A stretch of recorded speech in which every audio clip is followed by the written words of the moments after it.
waxaan idinku yimid salaan waxaan idinka wadaa salaan madaxda qaranka oo ugu horeeya madaxweynuhu iyo guddoonka baarlamaanka iyo guud ahaan dadka Soomaaliyeed meel kasta waa la idinka soo salaamayaa meel kastana waa la idinka soo bogaadinaya marka salaantaas baan horta idinku nimid haddaad tihiin reer Jubbaland laga soo bilaabo madaxweynaha iyo ciidamada qalabka sidoo kala duwan gaar ahaan magacan cusub Birjeex la yiraahdo imka aad iyo aad ugu jira Soomaaliya marka waxaan idin leenahay hambalyo waa idin hambalyeynayna si gaar ah ayaan idinku hambalyeynayaa waxaan leeyahay guul baad dhaliseen aad iyo aad baadna ugu mahadsantihiin ilaahayna idinka abaal mariyo maanta waxa ila socdaa wafdi balaaran oo runtii aad iyo aad ugu faraxsan inay idin yimaadaan idin jecel oo matalaya xukuumadda iyo runtii waxyaabahan aadka ugu faraxsanahay waxaa ka mid ah xataa gabdhihii gobolka Banaadir oo ay matalayso Aamine Kayf inay socdaan ayagoo waliba waxay aad ugu caan baxeen gabdhahaasi inay ciidanka la daba taagan yihiin buskutka iyo cuntada dryga maxaan ku dhahaa fudud oo ay sameeyaan mar gacmahooda ku sameeyaan marka gabdhihii xamar oo ayagu isxilqaamay oo soo sameeyay waxaan u maleynayaa inay soo gaareen Aamine Kayf baana initiative-kaas madax ka ayadaana insha Allah idinku wareejin doonta haddii la yiraahdo marka waynu soo salaamayeen gabdhihina waa kuwaas marka cid kasta oo Soomaaliyeed meel kasta oo joogaan waxa lagu diirsaday guushiina sidaa darteed aad baa la idin bartay magaciina la bartay dadkii Soomaaliyeedna sidaas ayay dhamaantood u soo wada socdaan bariyahan xikmad baa ku jirta aad ugu jirta maxaan ku dhahaa social media oo leeyahay waa cibaadaysatay marka waxaan idin leeyahay aniguna waa cibaadaysatay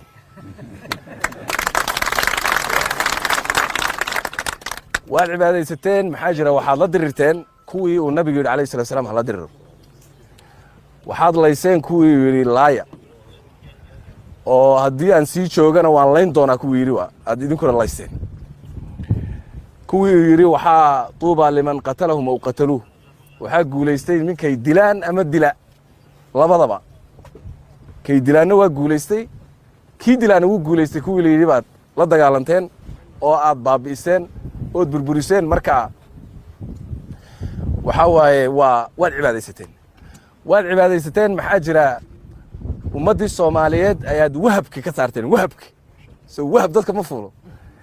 wahabkii iyo cabsidii iyo maxaan ku dhahaa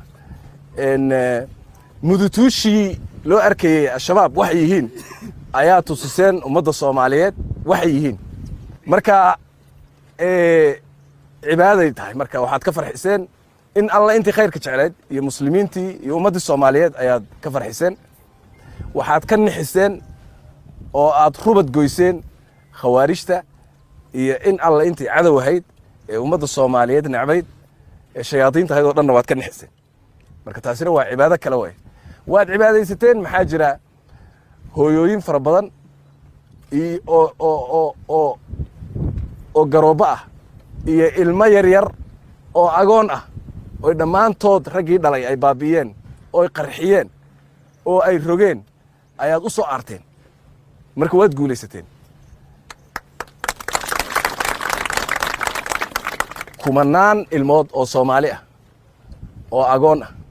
oo aabahood la qarxiyay kumanaan rajooyin ah oo hooyadood la qarxiyay oo ayadoo meel yaanya ku gadanaysa oo iska fadhida oo baraadla arday miskiin ah oo buugaag wata oo iskuul u socda oo aan cid wax ka geystay jirin oo iska socda qof miskiin ah oo bas wato ilmihiisa ugu shaqaysanaya qof iska lugaynaya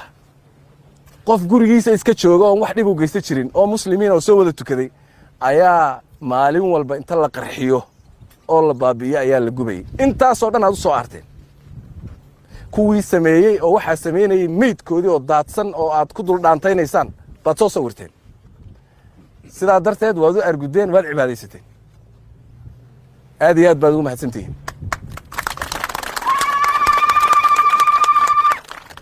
waxaan markaa inaan idin sheego dadka Soomaaliyeed way idin wada hambalyeynayaan meel kasto ay joogaan daliga dibad way ku wada faraxsan yihiin ciidamada qalabka sida Soomaaliyeed oo dhan baa idin hambalyeynaya oo ku wada faraxsan madaxdina waa kuwan madaxweynena uu idin imaan doonaa insha Allah hadii la yiraahdo waqti dhow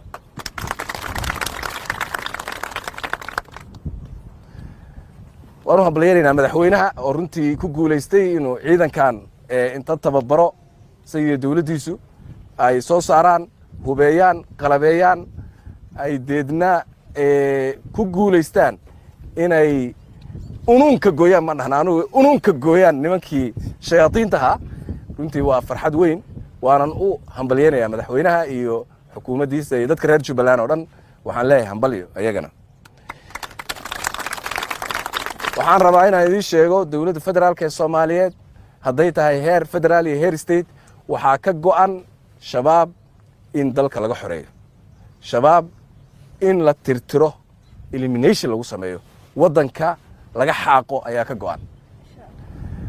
insha Allah in badan waa la xaaqay idinkaaba halkan jooga waa buula xaaji oo aan filayo muddo dheer inay la hareen muddo dheer ay deganaayeen oo ay la hareen oo waxbarashadii iyo caafimaadkii iyo biyihii iyo baadkii intaba ummadda ka jireen oo ay dadkii deganaa ay hareen oo aad markaad aragto xataa sawirkooda iyo dadka markaad aragto maalintii ugu horeysay la iimaanay markaad fiiriso reer buula xaaji sawirkooda iyo say u nool yihiin waxa waaye sida duruufta dadka ka muuqata iyo dhibaatada ka muuqata iyo nolol xumada ka muuqata ayaga baday maantana waxay ku naaloonayaan in halkan ay imaadaan dawladdii oo dhan waxaan halkan u keenay ay wasiiradu waxyaabaha u socdaan kamid ah iskama socdaan wasiir kasta ayba wuxuu garwadeen ka yahay oo hor socdaa inuu adeegii loogu talagalay in meeshan ay yimaadaan oo adeegii imaado biyihii inay yimaadaan waxbarashadii inay yimaadaan oo ay timaado waxbarashadii caafimaadkii yimaado wasiirka caafimaadka waa kan waa maxaan ku dhahaa in isbitaalkii la hagaajiyo oo dadkii halkan hadii la yiraahdo aysan meel kale aadin halkan ay khidmaday doonaan waxay rabaan ay keenaan korontadii in la keeno biyihii in la keeno waxa waaye wasiiradii waa kuwan gacanta ku hayay waxaa la farayaa inay hawshaas inay dadka reer buula xaaji ay iyo inta kale meel kastoo la xoreeyaba inay geeyaan la faraa marka arrintaasna waa u soconay hadii la yiraahdo waa idin la joognaa idin kama maqnin meel kastoo xoreysaan insha Allah waa idin ku imaan doonaa hadii la yiraahdo marka waa idin daba soconaynaa madaxweyne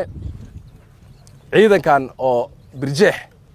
oo magacaas fiican loo bixiyay waa ciidankan birta calashado oo birjeex la yiraahdo si gaar ah ayaan runtii mar kale ugu hambalyeynaya waxaan iska wareysan doonaa hadii la yiraahdo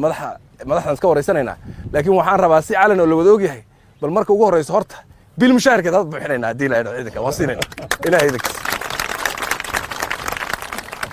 marka wixii ka dambeeyana waa isugu imaan doonaa waa idin la joognaa idin kama maqnin way naga go'an tahay inaan idin daba socono hadii la yiraahdo inaan idin taageerno inaan maxaan ku dhahaa ay cadowgaas